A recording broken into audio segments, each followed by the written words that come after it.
গাড়ি, এই দেখুন দারুণ গাড়ি। নাম্বারটা দেখিয়ে দিচ্ছি না, মোবাইল নাম্বার পাম্পের ভিতরে আছে তো কুলপিতে, ওই জন্য ছবিটা পরিষ্কার হচ্ছে না, তবুও নাম্বারটা দেখিয়ে দেবো।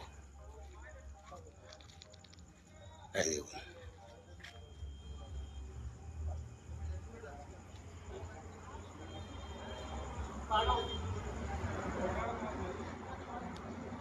নাম্বারটাও দেখিয়ে দিলাম, ফোন করবেন গাড়ি রিজার্ভ হলে।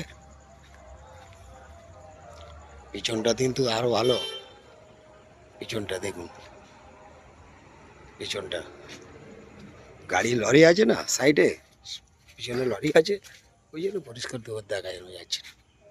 এই দেখুন, ঠিক আছে।